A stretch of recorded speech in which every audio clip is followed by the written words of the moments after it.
बहू बनी ड्राइवर। मंजित की शादी रोहन से होती है। रोहन को नशे की बुरी लत लगी होती है। एक दिन, अरे माँ, मेरा एक साइड का शरीर काम नहीं कर रहा है। मैं आज खेतों में कैसे जाऊंगा? अरे बेटा, ऐसा ना बोल। तेरे पापा के जाने के बाद से तू ही घर चलाने का सहारा है। मैं डॉक्टर को बुला लाती हूँ। देखिए बहन जी, रोहन के शरीर के एक साइड में लकवा है। अब वो कभी ट्रैक्टर नहीं चला पाएगा। घर में मनहूसियत का माहौल हो जाता है। लीजिए माँ जी, रोटी खा लीजिए। अरे बेटा, मुझे तो भविष्य की चिंता हो रही है। मेरा एक ही बेटा है और वो भी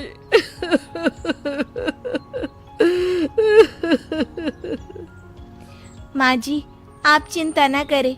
जब तक ये बीमार है मैं खेत जाकर काम कर लिया करूंगी। वैसे भी नशे के कारण इनका शरीर काफी कमजोर हो गया है। अगले दिन मंजीत खेत में जाकर काम कर शाम को घर लौटती है। ये ले बेटा, पानी पी ले। कैसा रहा काम का पहला दिन? माँ जी, काम तो ठीक है, लेकिन मैं अगर ट्रैक्टर चलाना सीख लूँ ना तो काम और भी आसान हो जाएगा। अरे बेटा, दुनिया क्या कहेगी कि औरत होकर ट्रैक्टर चला रही है। माँ जी, या तो हम दुनिया देख ले या अपना घर, कोई बात नहीं। जब ये ठीक हो जाएंगे तो सब ठीक हो जाएगा। अरे बहू, जरा बाहर तो आना। जी माँ जी। बहू, तेरे मामा जी आए हैं, तूने बुलाया था ना? हाँ माँ जी, वो मामा जी ना आज से मुझे ट्रैक्टर चलाना सिखा।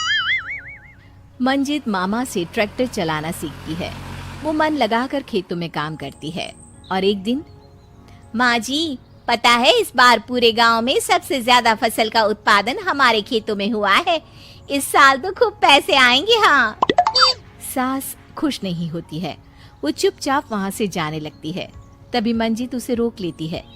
क्या हुआ माँ जी, आपको खुशी नहीं हुई? बेटा, आज डॉक्टर साहब बोल रहे थे कि रोहन के ठीक होने के लिए 5 लाख रुपए की जरूरत है। समझ नहीं आ रहा क्या करूं। मंजित शांत हो जाती है। अगले दिन सास मंजित के पास आती है। बेटा, ये मेरे गहने हैं। इसे अपने गहनों के साथ जोड़कर सुनार को दे आ। जितने पैसे हो ले आ। डॉक्टर को आज ही देने हैं। मंजित अपने गहने और सास के गहनों को लेकर दुकान में बेचकर पैसे लेकर घर आ जाती है।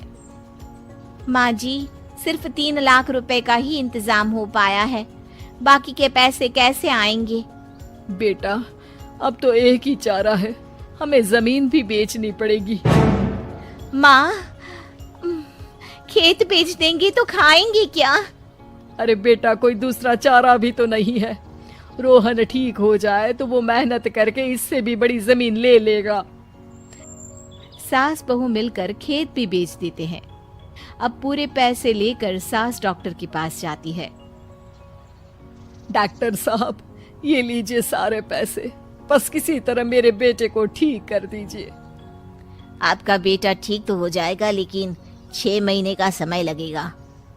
सास बहू सोच में पड़ जाते हैं कि अब तो कोई जरिया भी नहीं रहा जहाँ से उन लोगों को कमाई हो। अब कमाएंगे नहीं तो खाएंगे क्या? माँ जी, मेरे माता पिता ने लड़की होने के कारण मुझे ज्यादा पढ़ाया लिखाया नहीं, लेकिन ट्रैक्टर चलाना सीखकर मैं कुछ काम करने के लायक तो हो ही गई हूँ। अरे बेटा, ट्रैक्टर अब कहाँ चलाएगी? खेत तो बिक गए हैं। माँ जी, मैं किसी और के खेतों में दिहाड़ी में काम कर लूंगी। कुछ तो पैसे आएंगे ही ना। ये कहकर मंजित काम करना शुरू कर देती है। जैसे तैसे उन पैसों से गुजारा चल ही रहा था। माँ जी, पास के अस्पताल से मुझे नौकरी के लिए ऑफर आया है। पैसे भी ये 4 गुना ज्यादा मिलेंगे और अब खाने पीने दवाई के साथ हम कुछ पैसे भविष्य के लिए भी जोड़ पाएंगे। लेकिन काम क्या है बहू? माँ जी, मुझे अस्पताल की एम्बुलेंस चलानी है। अरे, तू तो मेरी बहू नहीं, बेटा है। बेटा, जरूर जा बेटा। और हाँ, तूने पूरे गांव में एक मिसाल कायम कर दिया कि हर काम हर कोई कर सकता है। उनके लिए लड़की या लड़का होने की कोई जरूरत नहीं। मंजीत मन लगाकर काम करना शुरू कर देती है। आगे जाकर वो खुद का एम्बुलेंस भी खरीद लेती है और अब तो उसका पति भी ठीक हो जाता है और सब पहले से भी ज्यादा खुशहाल जिंदगी जीने लगते हैं।